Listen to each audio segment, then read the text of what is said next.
Hello friends, open ഡയറീസിൻ്റെ പുതിയൊരു വീഡിയോയിലേക്ക് എല്ലാവർക്കും സ്വാഗതം. ഒത്തിരി നാളുകളായില്ലേ ഞാനിങ്ങനെ വീഡിയോ ഒക്കെ ആയിട്ട് വന്നിട്ട്. ഒത്തിരി പേര് ചോദിക്കുന്നുണ്ട് കേട്ടോ, എന്താണ് വീഡിയോസ് ഒന്നും ചെയ്യാത്തത്, എന്താ യൂട്യൂബ് ചാനൽ എന്താണ് സജീവമല്ലാത്തതെന്നൊക്കെ.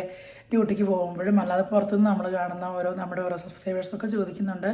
അവരൊക്കെ പറയുന്നത് നമ്മുടെ മാൾട്ടേനെ പറ്റി ഒരു ഓവറോൾ പിക്ചർ കിട്ടാൻ, മാൾട്ടയിലേക്ക് വരാൻ നേരത്തെ ഉള്ള വീഡിയോസൊക്കെ ചെക്ക് ചെയ്യുമ്പോഴത്തേക്കും അവർക്ക് ഭയങ്കര ഹെൽപ്പായിട്ടുള്ളതാണ്. അപ്പം നമുക്ക് ഒത്തിരി ഫീഡ്ബാക്ക് കിട്ടിയിട്ടുണ്ട്.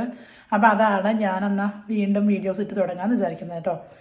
അപ്പം എന്തുകൊണ്ടാണ് ലേറ്റ് ആയെന്ന് വെച്ചാൽ പേഴ്സണൽ കുറച്ച് തിങ്സ് ആയിരുന്നു. കാരണം എനിക്ക് ഡ്രൈവിംഗ് ടെസ്റ്റും കാര്യങ്ങളൊക്കെ ഉണ്ട്. അപ്പം അതിൻ്റെ കുറേ പ്രിപ്പറേഷൻസും പിന്നെ നമ്മൾ കുറേ യാത്രകളൊക്കെ പോയില്ലായിരുന്നു. അപ്പം അതിൻ്റെ കുറേ ഓട്ടപ്പാച്ചിലുകൾ, പിന്നെ ഓവർ ടൈം, പിന്നെ ഞാനിവിടെ തയ്ക്കുന്നുണ്ടല്ലോ, അപ്പം അതിൻ്റെ കുറേ ഹെഡപ്പും കാര്യങ്ങളും ഒക്കെ. അപ്പം അങ്ങനെയൊക്കെയാണ് കുറച്ച് വീഡിയോസ് കുറച്ച് ലേറ്റ് ആയത്. സമയത്തിന് എടുത്താൽ മാത്രം പോരാ, നമ്മളതിൻ്റെ പ്രോപ്പറായിട്ട് എഡിറ്റ് ചെയ്തിടുക, അങ്ങനെയൊക്കെ കുറച്ച് റിസ്കുകളുണ്ട് ഇതിനകത്ത്.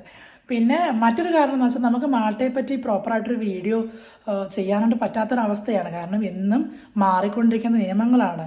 ഇപ്പം ഞാൻ ഇന്നൊരു വീഡിയോ മാൾട്ടയെ പറ്റി ഇട്ടു, ഇന്നമാതിരിയാണ് കാര്യങ്ങളെന്ന് പറഞ്ഞ് ചിലപ്പോൾ തൊട്ട് പിറ്റേ ദിവസം അത് മാറിയിട്ടുണ്ടായിരിക്കും. ഇവിടെ ദിവസം തോറും നിയമങ്ങൾ മാറിക്കൊണ്ടിരിക്കുകയാണ്. അപ്പം നമുക്ക് അത് കൃത്യമായിട്ട് ഫോളോ അപ്പ് ചെയ്ത് നിങ്ങളിലേക്ക് എത്തിക്കുക എന്നുള്ളത് നമുക്കും ഒരു ടാസ്ക്കാണ്. അതുകൊണ്ടൊക്കെയാണ് മാൾട്ടയെ പറ്റിയുള്ള ഇൻഫോർമേറ്റീവ് വീഡിയോസ് തൽക്കാലത്തേക്ക് നിർത്തി വെക്കാമെന്ന് ചിന്തിച്ചത് കേട്ടോ.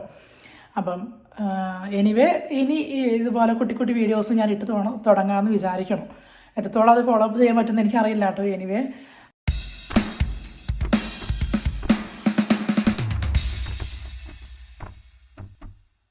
ഇന്നത്തെ നമ്മുടെ ഒരു വീഡിയോ എന്ന് വെച്ചാൽ നമ്മുടെ മാൾട്ടയിലേക്ക് വരുന്ന നേഴ്സസിന് വേണ്ടിയിട്ടുള്ളതാണ്. അപ്പം മാൾട്ടയിലേക്ക് ഒരുപാട് നേഴ്സസ് കടന്നിട്ട് ഇപ്പോൾ ഉണ്ടെന്നാണ് എനിക്ക് തോന്നുന്നത്. കാരണം എനിക്ക് ഇൻസ്റ്റഗ്രാമിലൊക്കെ ഒത്തിരി പേര് മെസ്സേജ് അയക്കുന്നുണ്ട്, ചേച്ചി മാൾട്ടയിലേക്ക് എങ്ങനെയാണ് വരാൻ പറ്റുക, മാൾട്ടയിലേക്ക് വന്നിട്ടുണ്ടെങ്കിൽ ബുദ്ധിമുട്ടായിരിക്കുമോ, സ്റ്റുഡൻറ്റ് പ്രോഗ്രാം വന്നിട്ടുണ്ടെങ്കിൽ ടഫായിരിക്കുമോ എന്നൊക്കെ ചോദിക്കുന്നുണ്ട്.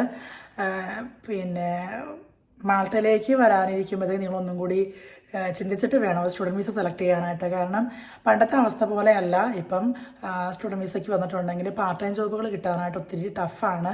അപ്പം നമുക്ക് ആ ഒരു സ്റ്റുഡൻറ്റ് പീരീഡ് ബ്രിഡ്ജിങ് കോഴ്സ് ചെയ്യുന്ന ഒരു 6 മാസക്കാലം ചിലപ്പോൾ നമ്മൾ നാട്ടിൽ നിന്ന് പൈസ വാങ്ങിച്ച് ഇവിടെ സർവൈവ് ചെയ്യേണ്ടതായിട്ട് വരും. അപ്പം നിങ്ങൾക്കത് ബുദ്ധിമുട്ടായിരിക്കും. ബെറ്റർ ഇപ്പോഴും നിങ്ങൾ നേഴ്സസൊക്കെ ഒരു കെയർ വിസയിൽ വന്ന് നിന്നുകൊണ്ട് ബ്രിഡ്ജിങ് പ്രോഗ്രാം ചെയ്ത് രജിസ്റ്റേർഡ് നേഴ്സ് ആവുന്നതായിരിക്കും. ഞാൻ വന്ന സമയത്ത് എനിക്ക് പെട്ടെന്ന് തന്നെ കെയറായിട്ട് ജോയിൻ ചെയ്യാൻ പറ്റി. അത് സെയിം കമ്പനിയിൽ തന്നെ ഞാനിപ്പോഴും സ്റ്റിൽ നേഴ്സായിട്ട് വർക്ക് ചെയ്തുകൊണ്ടിരിക്കുകയാണ്. അപ്പോൾ എൻ്റെ കാര്യങ്ങളൊക്കെ വളരെ സ്മൂത്തായിട്ട് പോയി. പക്ഷേ ഇപ്പം അങ്ങനെയല്ല.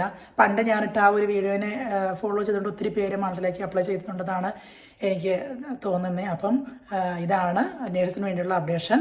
പിന്നെ ആർക്കൊക്കെയാണ് നേഴ്സിന് വരാൻ പറ്റും, നേഴ്സായിട്ട് ആർക്കൊക്കെ മാൾട്ടയിൽ വർക്ക് ചെയ്യാൻ പറ്റും, അതിനെങ്ങനെയൊക്കെയാണ് പ്രോസസ്സ് എന്നുള്ളതിനെ പറ്റിയൊക്കെ ഞാൻ റീസെൻ്റ്ലി ഒരു വീഡിയോ ഇട്ടിട്ടുണ്ട്. റീസെൻ്റ്ലി അല്ല, ഒരു 2-3 months ബാക്ക്. അതൊന്ന് ചെക്ക് ചെയ്യണം കേട്ടോ, അങ്ങനെ എന്തെങ്കിലും ഡൗട്ടൊക്കെ ഉണ്ടെന്നുണ്ടെങ്കിൽ. അപ്പോൾ ഇത്രയേ ഉള്ളൂ. ഞാൻ പ്രധാനമായിട്ട് പറയാൻ ഉദ്ദേശിച്ച പോയിന്റ് ഇതാണ്. മാൾട്ടയിലേക്ക് നേഴ്സസ് വരുമ്പോൾ ബെറ്റർ കെയർ വിസയിൽ വരുന്നതായിരിക്കും നല്ലത്. കെയറായിട്ട് നിന്നുകൊണ്ട് ജോലി ചെയ്തുകൊണ്ട് നിങ്ങൾക്ക് ബ്രിഡ്ജിങ് കോഴ്സ് ഫിനിഷ് ചെയ്യാനും ഫൈനാൻഷ്യലി വലിയൊരു സ്ട്രഗിളിലേക്ക് പോകാതിരിക്കാനായിട്ട് നിങ്ങളെ പറ്റും ഒരു കെയർ വിസയിൽ വരുവാണെന്നുണ്ടെങ്കിൽ. അപ്പോൾ ഓക്കെ, ഈ വീഡിയോയുടെ ഉദ്ദേശം ആ ഒരു പോയിന്റ് നിങ്ങൾക്ക് കിട്ടിയെന്ന് വിചാരിക്കുന്നു. പുതിയൊരു അപ്ഡേഷനായിട്ട് നമുക്ക് അടുത്ത വീഡിയോയിൽ കാണാം. അതുവരേക്കും എല്ലാവർക്കും Tata, take care, bye bye.